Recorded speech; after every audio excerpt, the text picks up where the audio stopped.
네, 오늘 제목이 되는 이 8절에 하나님을 가까이 하라 이런 말씀이 있는데요. 신앙생활에 만병통치약이 있다면, 만병통치약이 아니라 있다면 거기 이렇게 하면 우리 목사님이 신앙에 만병통치약이 있다고 그랬어 이렇게 얘기하면 곤란해요. 있다면 신앙에 만병통치약이 있다면 그것은 하나님을 가까이 하는 것일 겁니다. 하나님을 가까이 하는 것. 하나님을 가까이 할 때 영과 육이 건강해질 수 있어요. 이거는 사실입니다. 하나님을 가까이 할 때 가정이 행복해져요. 사실이에요. 하나님을 가까이 할 때 경영하는 것들이 잘 될 수 있어요. 이전에 우리의 선배들, 특히 부흥사들은요, 목사님을 가까이 하는 것이 하나님을 가까이 하는 것이다 이렇게 가르쳤어요. 하나님의 종인 목사님을 잘 섬겨야 하나님께 축복을 받는다고 가르쳤습니다만 그것은 조금 순서가 바뀐 겁니다.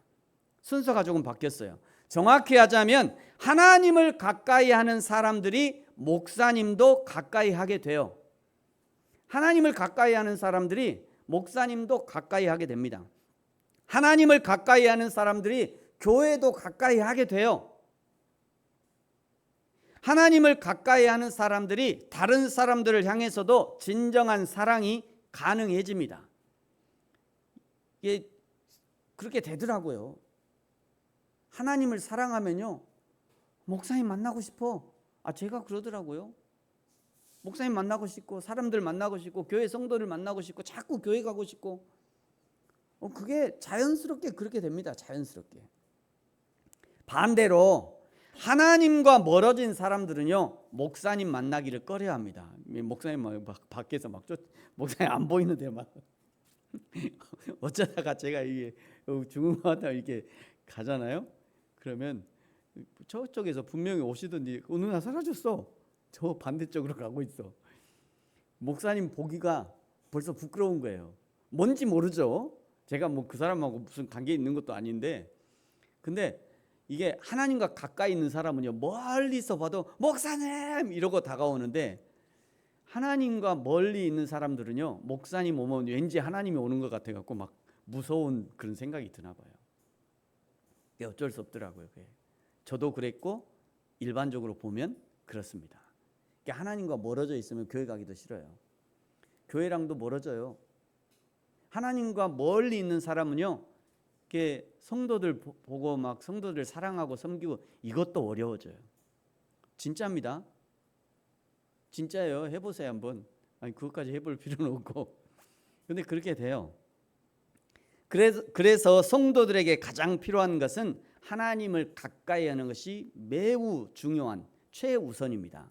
이제 여기서부터가 하나님을 가까이 하는 자가 복을 받을 수밖에 없는 이유가 있어요. 하나님을 가까이 하는 사람은요, 자기 자신을 정확하게 볼 수 있습니다.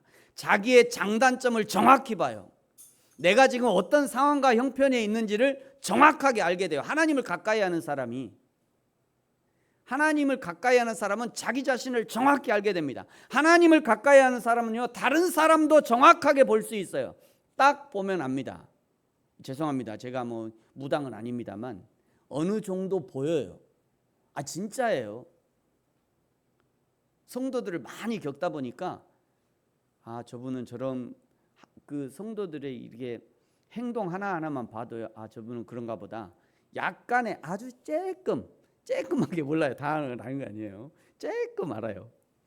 이럴 때 이제 목사님 보기가 두렵죠. 자기의 속마음까지 다 볼까 봐.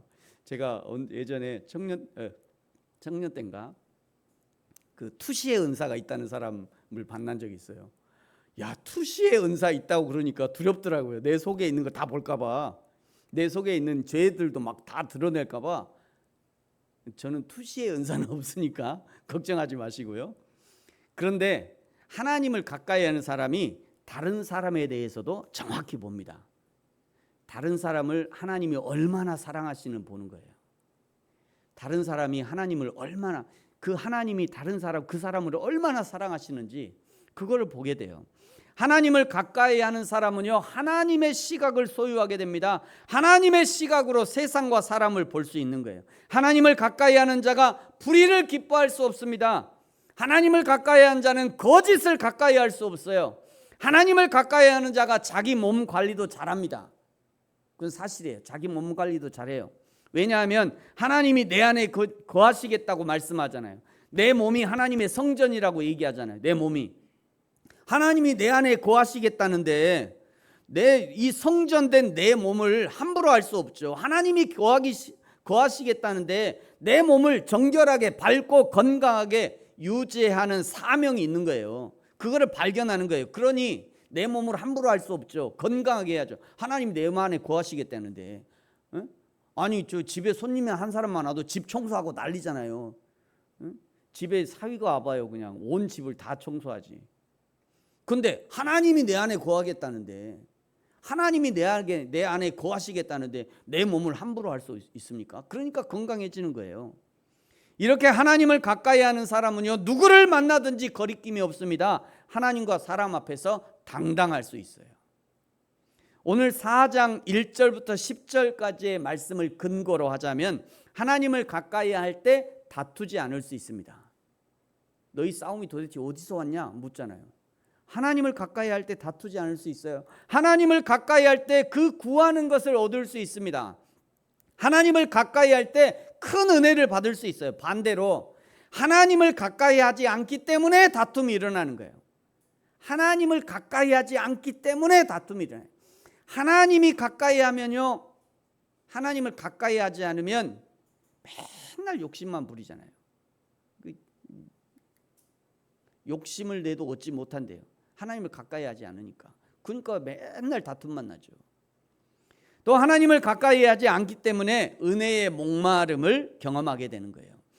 우리가 여러 가지 훈련을 받는 이유가 무엇입니까? 하나님을 가까이 하기 위해서 훈련을 받는 거예요. 하나님을 가까이 하는 방법을 배우기 위해서 훈련을 받는 겁니다. 무의식 중에라도 하나님을 찾고 하나님을 붙들기 위해서 훈련을 받는 거예요.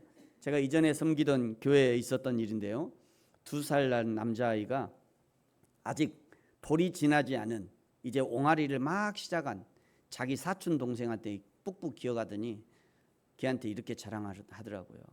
나 기저귀 띄었다.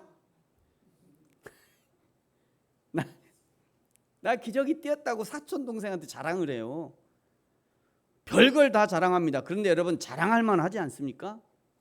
자랑할 만하죠. 기저귀 띄는 게 그냥 띄어지는 게 아닙니다.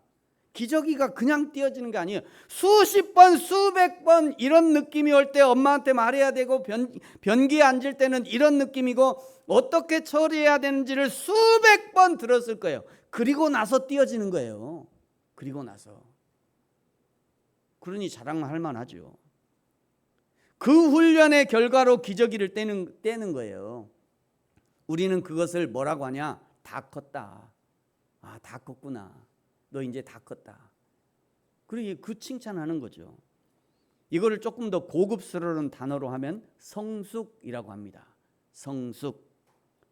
인간의 성숙이 그냥 되지 않습니다. 인간의 성숙 역시 그냥 되지 않아요. 신앙의 성숙 역시 그냥 되지 않습니다. 수많은 연습과 훈련 끝에 신앙의 성숙이 오는 거예요.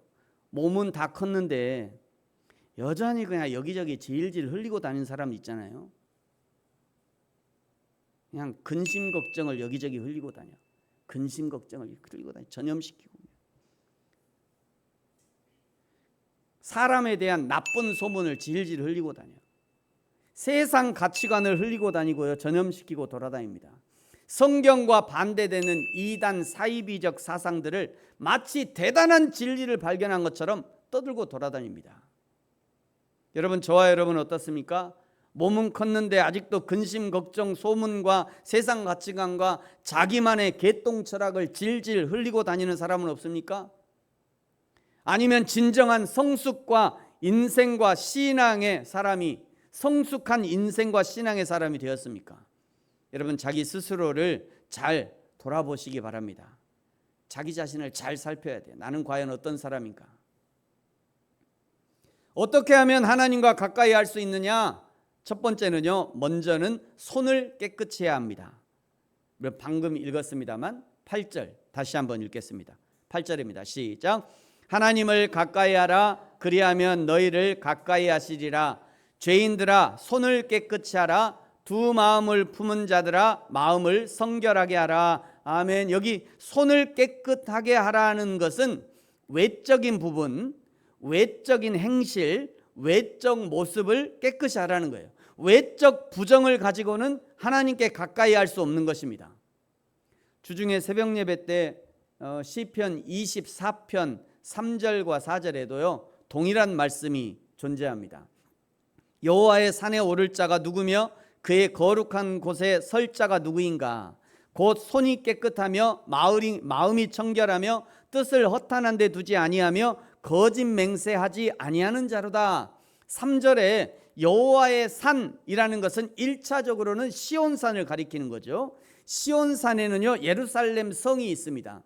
예루살렘 성이 중요한 이유는 그 예루살렘 성에 하나님을 상징하는 법궤가 들어있어요. 나중에 이 예루살렘 성 거기에 성전이 지어지죠. 이스라엘 백성들은요 그 예루살렘 성전에서 하나님을 예배하면서 여호와 하나님을 만났던 거예요. 여호와의 산에 오를 자 누구인가? 거룩한 곳에 설 자가 누구이냐라고 묻는 것은 누가 하나님 앞에 예배하기에 합당한가? 이런 질문입니다. 누가 하나님의 은혜를 덧입기에 합당한가를 묻는 거예요. 그러면서 4절에 여호와의 산에 오를 자 그리고 하나님 앞에 설 자에 대한 기준을 알려주는데요. 4절 같이 한번 읽겠습니다. 시작. 곧 손이 깨끗하며 마음이 청결하며 뜻을 허탄한 데 두지 아니하며 거짓 맹세하지 아니하는 자로다. 오늘 야고보서 4장 8절과 똑같은 말씀이죠. 어떻게 하면 하나님을 가까이 할 수 있느냐? 손이 깨끗하다는 거예요. 손이 깨끗해야 된다. 손이 깨끗하다는 것은 죄가 없는, 용서된, 순결한, 자유로운 이런 의미예요. 죄가 있으면 자유롭지 못하죠. 그래서 이 도둑놈들이 어디 가서 두 다리 쭉 뻗고 잔대요? 도둑질을 하는 사람들이 어디 가서 두 발 쭉 뻗고 자요? 드디어? 안 가봐서 모르시는군요. 여기 구치소 가면 이제 잡혀가서 구치소 딱 들어가면 그때서야 그냥 두 다리 쭉 뻗고 잔대요. 도둑들이. 가기 전에는요 언제 잡힐지 모르니까 언제 발각되고 경찰이 들이닥칠지 모르니까 맨날 이러고 자다가 잡히고 나면 드디어 두 발 뻗고 잔대요. 죄가 있으면 자유롭지 못합니다. 우리도 마찬가지예요. 그래서 마태복음 5장 23절 이하에 보면요 내 형제에게 원망 들을 만한 일이 있거든 생각나거든. 이거는 예배 드리러 왔다가 네 형제에게 원망 들을 만한 일이 생각나거든. 예물을 제단 앞에 두고 먼저 가서 형제와 화목하고 그 후에 와서 예물을 드리라. 야 먼저 예배 드리고 나서 은혜 받고 가서 뭐 해결해. 그게 아니라 야 예배 드리기 전에 가서 네 형제랑 가서 먼저 해결하고 와서 예배 드려. 이거는 예배가 중요하다는 거예요. 형제하고 해결하는 게 중요하다는 거예요. 장주원 뭐가 더 중요하다는 거야? 예배가 중요하다는 거야? 형제랑 화목하는 게 더 중요하다는 거야? 형제가 화목하다는 게 중요하다는 거잖아. 형제와 화목하는 게 하나님 앞에 예배하는 것보다 더 중요하다. 지금 그 얘기를 하고 있는 거예요. 여호와 하나님이 형제하고 뒤틀려 가지고 그 꼬인 마음으로 하나님을 예배하는 거 그거 원치 않는다는 거예요. 용서함을 받은 자가 예배하는 것이고요. 그 마음에 자유함이 있는 자가 참된 예배를 드릴 수 있는 거예요. 손은 외적 정결을 의미한다면 내적 정결도 요구하십니다. 8절 하반절을 보십시오. 두 마음을 품은 자들아 마음을 성결하게 하라. 여기 두 마음이라는 것은 하나님을 사랑하면서 동시에 세상과 짝하려는 마음인 것이죠. 하나님을 추구하면서 동시에 세상의 번영과 세상으로부터 오는 만족을 추구하는 거예요. 그래서는 안 된다는 거죠. 그럴 수 없다는 겁니다. 그럴 수 없다는 거예요. 누가복음 16장 13절에 보면요 집 하인이 두 주인을 섬길 수 없나니 혹 이를 미워하고 저를 사랑하거나 혹 이를 중히 여기고 저를 경히 여길 것임이니라. 너희는 하나님과 재물을 겸하여 섬길 수 없다. 하나님과 재물을 겸하여 섬길 수 없다. 금지하는 것만이 아니라 불가능하다는 거예요. 불가능. 인간은 하나님과 재물을 둘 다 섬길 수 없습니다. 예수님도 불가능하다고 말씀하시는 하나님과 물질을 같이 섬기는, 동시에 섬기는 이 시도를 당장 그만두고 오직 예수님만 섬기고 사랑하는 저와 여러분이 되어지기를 예수님의 이름으로 축복합니다. 또 어떻게 하면 하나님을 가까이 할 수 있느냐? 슬퍼하고 애통하며 울어야 된대요. 9절을 보십시오. 여러분 9절 같이 앞에 나옵니다. 9절 같이 한번 읽을까요? 시작. 슬퍼하며 애통하며 울지어다. 너희 웃음을 애통으로 너희 즐거움을 근심으로 바꿀지어다. 여기 슬퍼하며에 해당하는 헬라어는요, 탈라에포레세이트, 탈라에포레세이트라는 단어예요. 자동사입니다. 자동사인데 불행해지다 혹은 비참해지다라는 뜻을 갖고 있어요. 자동사니까 스스로 그렇게 한다는 거죠. 불행해지다, 비참해지다. 자기 스스로 쾌락을 추구했던 자신의 죄악의 비참함을 깨닫고 하나님의 뜻대로 하지 못하는 것에 대해서 자기 스스로 불행하게 여기라는, 자기 스스로 자기 자신을 볼 때 비참하게 여기래요. 자기 스스로 그렇게 하래요. 자기 스스로 불행해 자기를 놓고 자기 스스로 자기의 비참함을 느끼라, 이런 의미입니다. 자기 자신을 위해서 슬퍼하고 애통하면서 울어야 된다는 거예요. 공동체의 연약한 지체들을 위해서 울어야 하고요, 공동체의 상황과 형편을 위해서 울어야 한다는 거예요. 사랑하는 성도 여러분, 여러분은 자신을 위해서 언제 울어보셨습니까? 자기 자신을 위해서 언제 울어보셨어요? 우리 함께 예배하는 지체들을 위해서 언제 울어보셨습니까? 또 우리 교회를 위해서 언제 울어보셨어요? 저와 여러분이 나 자신과 우리와 그리고 교회를 위해서, 하나님 나라를 위해서 슬퍼하고 애통할 수 있는 저와 여러분이 되어지기를 예수님의 이름으로 축복합니다. 또 어떻게 하나님을 가까이 할 수 있느냐? 주님 앞에 겸손한 자가 하나님을 가까이 할 수 있다 말씀합니다. 자, 10절입니다. 10절 같이 읽죠. 시작. 주 앞에서 낮추라. 그리하면 주께서 너희를 높이시리라. 마태복음 23장 11절 12절에 보면요, 예수님은 제자들에게 자기를 낮추고 섬기는 자가 되라 라고 말씀하시죠. 너희 중에 큰 자는 너희를 섬기는 자가 되어야 할 것이다. 누구든지 자기를 높이는 자는 낮아지고 누구든지 자기를 낮추는 자는 높아지리라 말씀합니다. 예수님을 만왕의 왕뿐만 아니라 겸손의 왕이라고 표현하기도 합니다.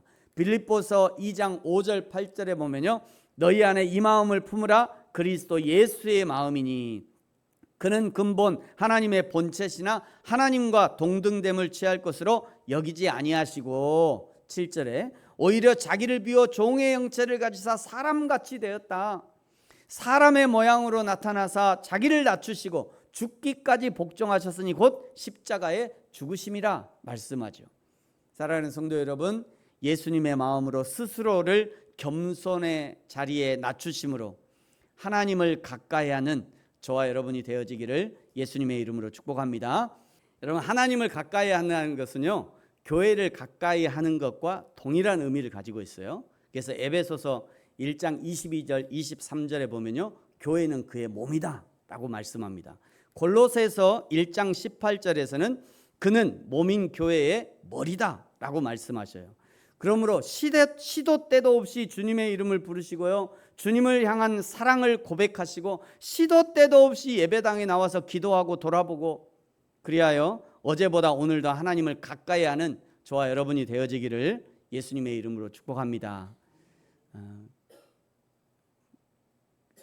저의 그런 어릴 때를 생각해 보면 시골에서요, 맨날 교회 다녔어요. 가만 생각해 보면 왜 맨날 교회 갔냐? 교회 마당에 무화과 나무가 큰 게 있었어요. 지금도 있어요. 그래서 가만 생각해 보면 요때 되면 맨날 교회 가서 무화과 따먹고 익은 거 따먹고 올라가서 막 따먹고. 근데 이제 와서 보니까 그때 그 교회에서 목사님이 하던 설교는 하나도 생각 안 나요. 생각나는 거는 그 교회 마당 앞에 무화과 그거 먹으면서 즐거웠던 그런 기억, 그 교회 마당에서 놀았던 기억, 그것이 내 기억에 있어가지고 나는 교회 다니는 사람이지, 나는 장로교 교인이지. 그래서 지금 하나님 앞에 신앙생활을 하고 있는 거예요. 그 기억을 가지고. 그래서 여러분 교회 자주 오십시오. 교회도 자주 오시고 자주 돌아보시고 예배도 자주 오시고. 그런 것들을 자꾸 이제 우리 이제 어린이들이라든지 또 더 어린 아이들이 있으면 교회라는 곳이 어떤 곳인지를 심어주는 것이 굉장히 중요해요. 여기 우리 중고등부 아이들 청년들도 있습니다만 여러분이 조금만 켜보세요. 메시지는 하나도 생각이 안 나요. 그때 그 목사님이 나 안아주셨는데, 내가 어릴 때 그 목사님 그 무릎에 앉아서 놀았었는데, 그때 그 지하에 있던 그 교회 참 되게 좋았어. 그 느낌, 그 분위기, 그거 갖고 사는 거예요. 그거 갖고. 그래서 여러분 시도 때도 없이 교회 오시면 좋습니다. 그래서 옛날에 우리 어르신들은, 옛날에 우리 신앙의 선배들은 이사를 가도 교회 가까이 가라 그랬어요. 그게 이유가 있는 거예요. 이사를 가도 교회 가까이 가라. 응? 다 이유가 있는 겁니다. 그래서 하나님을 가까이 하는 사람은 교회도 가까이 하게 됩니다. 자, 11절과 12절에는요. 오늘 이제 야고보서 4장입니다. 11절과 12절에 보면 형제를 비방하거나 판단하지 말 것을 당부하고요. 12절에는 오직 한 분 하나님만 판단할 수 있다라고 말씀하죠. 그러면서 판단하는 사람들에게 아주 무서운 질책을 하십니다.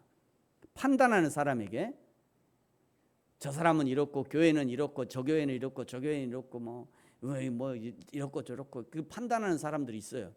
그 판단하는 사람들에게 굉장히 무서운 질책을 하셔요. 하반절에 보시면 12절의 하반절에 보면 너는 누구이기에 이웃을 판단하냐. 나는 이 한 주간 이 본문을 가지고 설교 준비하면서 이 말씀이 너무 무서워요. 너무 무서워. 이 말씀이 굉장히 저는 무섭게 들려요. 근데 아무리 막 그 주석을 다 찾아봐도 이거 그렇게 무서운 말 아니다. 그렇게 무서운 말 아니다. 이렇게 얘기하는데 근데 어쨌든 저는 이 말이 굉장히 무섭게 들렸습니다. 지금도 역시 마찬가지예요. 너는 누구에게 이웃을 판단하냐? 네가 다른 사람들을 판단할 자격이 있냐? 너는 네 눈에 있는 들보는 안 보지? 이런 의미 같아요. 이럴 때 꼭 이영애 씨가 등장하죠. 짠. 너나 잘하세요. 다시 한번 봐요.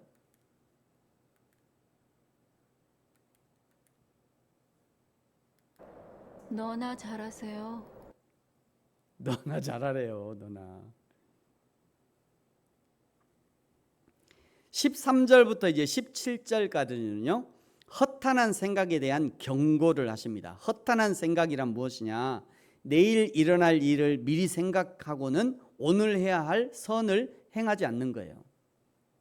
자, 13절에 보세요. 장사를 하며 이익을 보리라. 13절에 말씀하죠. 장사를 하여 이익을 보고 내일, 지금은 모르겠고 내일은 내가 1년을 머물면서 내가 앞으로 1년을 하면서 내가 장사하며 이익을 볼까, 이런 얘기를 한다는 거예요. 14절에 너희는 잠깐 있어 없어지는 안개와 같다.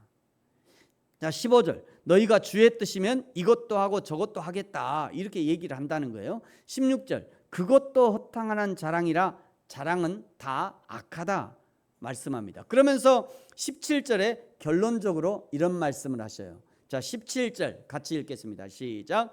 그러므로 사람이 선을 행할 줄 알고도 행하지 아니하면 죄니라. 13절부터 계속 어디 가서 장사할 생각, 내일 할 일을, 내일 어떤 일을 말씀하시면서 그런 것이 다 허탄한 일이다 다 말씀하시다가 갑자기 선행에 대해서 말씀하시는 것 같아요. 이 말씀은 15절에 보면 주의 뜻이면 내가 이것도 하고 저것도 하리라 했던 사람이 그것이 분명히 하나님의 뜻이라는 것을 알게 되었음에도 불구하고 그 하나님의 일, 선한 일을 행하지 않는다는 거예요. 그것이 죄다라고 말씀하는 겁니다. 그것이 죄다. 대부분의 사람들은요, 우리 신앙을 갖고 있는 사람들도 내가 이런 말이나 행동을 하는 것은 하나님이 기뻐하지 않는다는 것을 분명히 알면서도, 그런데 지금 내 감정이 상하고 지금 내가 화가 잔뜩 나 있으면 하나님이 하지 말라는 것 알지만 그냥 눈 딱 감고 해버려요.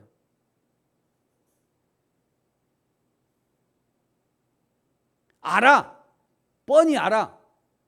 하나님이 기뻐하지 않는다는 것을 뻔히 압니다. 다 압니다. 다 알아. 우리가 모르는 사람이 어디 있어요. 다 알아요. 그 성령님이 계속 내한테 알려주거든요. 이거 해야 될 것 같은데, 이거 하지, 이거 이렇게 하면 안 될 것 같은데 성령님이 내 안에 계속 알려주셔. 그래도 성질이 나면요, 눈 딱 감고 해버려. 그냥 눈 딱 감고 막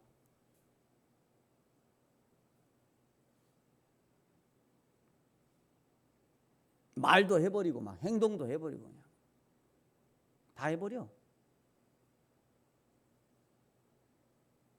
그런데 문제는 나는 눈을 딱 감고 했는데 하나님은 어떠신데요? 우리 하나님은 이스라엘을 지키시는 하나님은 졸지도 아니하시고 주무시도 아니. 우리 하나님은 졸도 않고 주무시도 않고 또 뭐하냐 지금.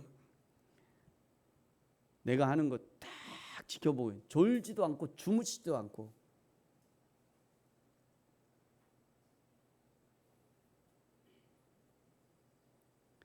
진짜 신앙의 사람은 이게 무서워서 못하는 거예요.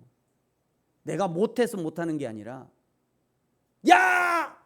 이렇게 못해서 내가 안 하는 게 아니라, 야 이씨! 그거 내가 못해서 안 하는 게 아니라, 우리 하나님이 졸지도 않고 주무시지도 않고 내 입에 뭐라고 하는지를 보고 내 손이 지금 어디 가서 있는지 보고 내 발이 어디로 향하고 있는지를 우리 하나님은 1분 1초도 졸지도 않고 주무시지도 않고 다 보고 계시다는 거예요. 그 하나님의 눈을 무서워해야 할 줄 알아야죠. 그게 신앙인이에요. 그 하나님의 문을 무서워해야죠. 그 하나님 때문에 못하는 거예요. 그 하나님 때문에.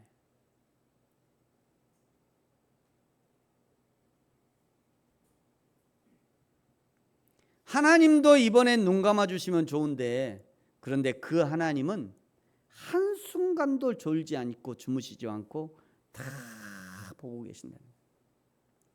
그 속마음까지, 내가 아직 표현도 안 한, 내 입 밖으로 내지도 않은 그 속마음이 뭘 하고 있는지 다 보고 계신다는 거예요. 여러분, 하나님이 우리 인간에게 브레이크를 주셨는데요, 그것은 양심이라는 기능이에요.